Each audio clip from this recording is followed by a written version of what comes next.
Hey everyone, Adam here. Today we're going to focus on cat and cow. So in cat and cow pose, we take the spine through what's called flexion, or cat, and extension, or cow. The reason we would do this is that the spine, the vertebral column, is made up of a series of segments of bone and fibrocartilage. So I'm going to show you in a model here, so you can see. This would be the anterior view. You're looking at the front of the spine where the weight-bearing structures are, called the vertebral bodies. In between each vertebral body, for example, down here at L5, the last lumbar vertebra that articulates with the sacrum, you can see that there is a disc here called the intervertebral disc. Here's L5, here's another disc.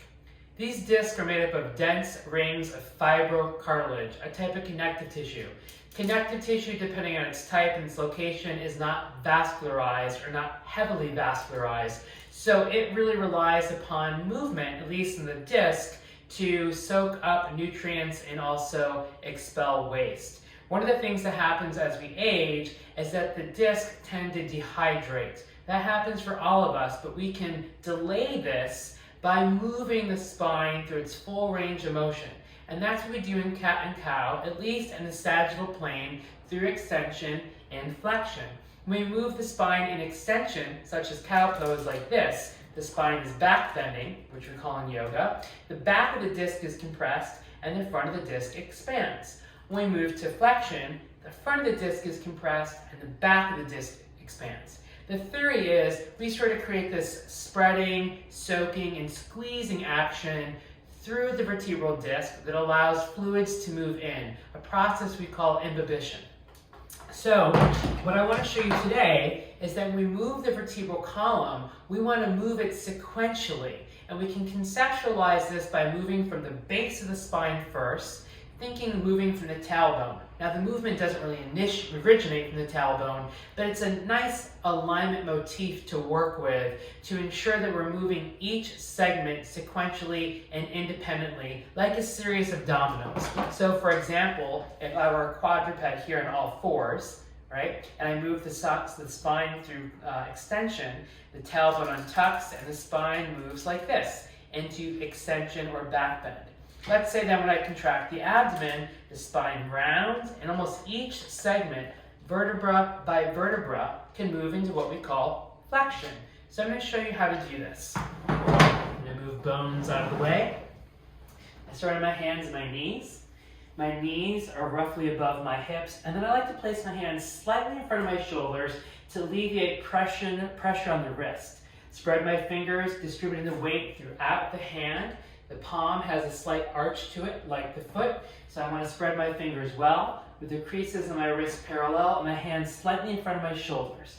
And then I start with a relaxed spine, head and neck long, and I take just a few natural breaths. When I move to cat pose or flexion, I start this by drawing my low belly in. As soon as I do that, my tailbone starts to tuck under. I go with that movement, navel towards my spine, tailbone draws down towards my knees, forward to my pubic bone, my spine rounds and domes up. I like to stay for several breaths. If we want to stretch the muscles of the low back, the lower erector spinae, and the quadratus lumborum, I can push for my hands towards my lower back ribs, drawing my navel in. I can even direct my breath towards the back of my body here. So as I inhale, I can direct the energy of my inhalation towards my low back. And as I exhale, I can draw my navel in even more. This is called flexion. Here, the back of the disc is expanded, the front of the disc is compressed. My head is relaxed. Then I move slowly to cow pose or extension. First, by releasing my abdominal muscles with a slow eccentric contraction. They're slowly letting go, letting my spine passively melt with gravity, melting between my shoulders, drawing away from my ears, and gliding through my arms and my chest, keeping my neck and head long. When I'm in extension, the front of the body's passively stretched, the back of the disc are compressed, the front of the disc are open. Tailbone untucks, low belly releases, shoulders draw back and down. Notice I'm not doing this. I'm keeping my neck relaxed and long.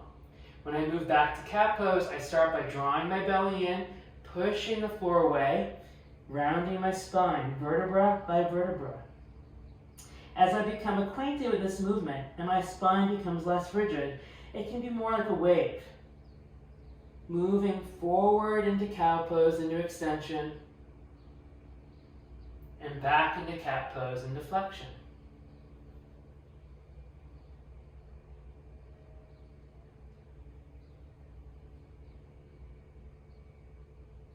And you'll want to do several cycles of this. Let's say you get out of bed in the morning, whatever routine you have. Start by doing 3 to 5 minutes of spinal waves, maybe even a minute. But I notice the longer you spend here, the more fluid the spine becomes. And as my first yoga teacher and guru, Denise Austin, said, your spine is your body's lifeline. Hope you found this video helpful and stay tuned for more.